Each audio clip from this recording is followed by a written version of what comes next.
Good morning tout le monde. J'espère que vous allez bien.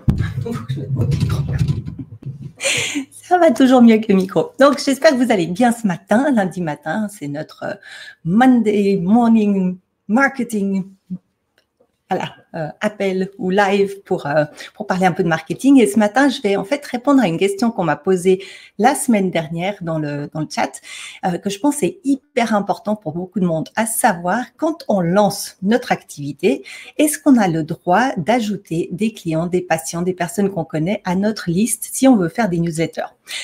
La réponse courte, c'est non. Et avant que je vous donne la réponse plus longue, en fait, c'est tout lié à notre stratégie de marketing centré client. Donc, si vous voulez aller sur notre site, on vient de rajouter, je vais mettre ici, je vais juste montrer où ça se trouve. Donc, sur notre site, on vient de rajouter une formation gratuite qui explique cette fameuse stratégie de marketing centré client ou comment accompagner un client sur son chemin. Parce qu'en fait, si on veut avoir plus de clients et du travail régulièrement, il y a 3 choses à faire tout le temps. C'est d'être visible, que les gens sachent qu'on existe, de les engager avec de la valeur et finalement de vendre. Et tout ça, c'est expliqué dans cette vidéo. Donc, avant que je continue, pour ceux qui connaissent pas encore notre stratégie, allez sur le site, regardez cette vidéo. On a aussi un petit document à télécharger, un infographique avec les 5 choses à faire régulièrement. Donc, ça va vous donner des idées pour tout ça. Mais revenons à nos moutons. Voilà. Donc, cette semaine, une de mes clientes dans le chat m'a posé la question. Elle m'a dit, écoute, je veux commencer à faire une newsletter. Je me suis inscrite chez Wix et je suis en train de rajouter mes anciens patients dedans. Est-ce que c'est OK si je leur envoie un premier mail pour juste confirmer qu'ils veulent bien être dessus? Donc, non. On n'a en fait pas le droit légalement de le faire dans beaucoup de pays. En Suisse, c'est encore toléré, mais si tu travailles en Allemagne, en France, en Europe, partout où il y a le GDPR et aux États-Unis, en fait, tu n'as pas le droit d'ajouter des gens qui n'ont pas donné leur accord au préalable. Donc, la meilleure manière de faire, c'est de simplement leur écrire un petit mail individuellement. Je sais, c'est casse-pied, mais c'est en fait la meilleure manière de faire parce que non seulement c'est personnel, la personne, tu vas lui parler, tu lui parles un petit peu de ce que vous avez fait ensemble, etc., que tu es en train de lancer une newsletter, pourquoi elle veut s'inscrire à cette newsletter. Donc, tu veux lui expliquer qu'est-ce qu'elle va recevoir, parce qu'on ne s'inscrit pas à une newsletter comme ça. Tout le monde, on est abonné à 250 000. Il faut avoir une bonne raison de s'inscrire. Donc, décrire un petit peu ce que cette newsletter va faire, comment elle va les aider, qu'est-ce que tu vas mettre dessus et leur demander leur accord. Donc, ça, c'est une manière qui est vraiment simple puisque tu as déjà accès à ces gens-là, donc tu leur envoies un email.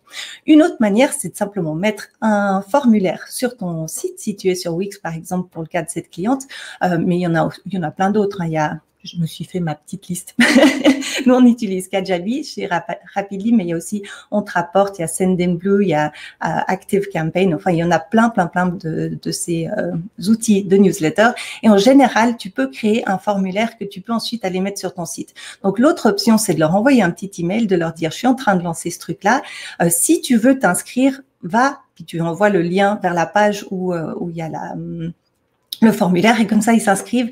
Et de cette manière-là, tu peux vraiment garantir quand quelqu'un dit « mais moi, je me suis pas inscrit », tu as l'endroit où ils se sont inscrits. C'est facile à retrouver en fait dans ton système.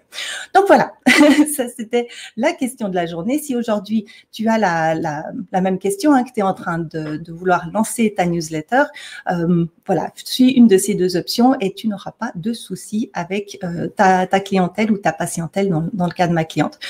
Aussi, se rappeler que, en fait, si on se pose des questions comme ça sur n'importe quelle tactique, tu es en train de te demander est-ce que je dois faire ci comme ça, prends juste 2 minutes et demande-toi si toi, en tant que client, t'apprécierais cette approche. Je suis assez convaincue que tu n'aimerais pas qu'on te rajoute sans ta permission à une liste de newsletters. Donc, voilà, c'est en général la manière la plus simple.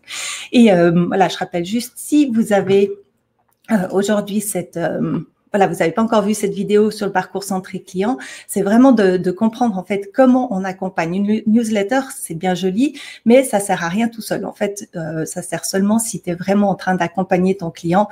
La newsletter, soit tu vas la faire à quelqu'un qui te découvre et tu vas faire de l'engagement, soit c'est quelqu'un que tu connais déjà, tu peux commencer à faire des offres de vente, ou c'est déjà un de tes clients, tu peux avoir des newsletters spécifiques pour tes clients avec des offres spéciales, etc.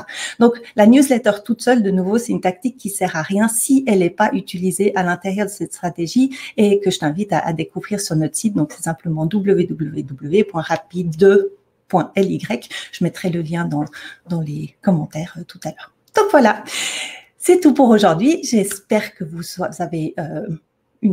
allez passer une bonne semaine. Si vous avez des questions sur ce sujet-là, n'hésitez pas à les poser dans le chat. On y répondra soit maintenant, soit tout à l'heure. Et en attendant, une très, très bonne semaine. À bientôt. Ciao, ciao.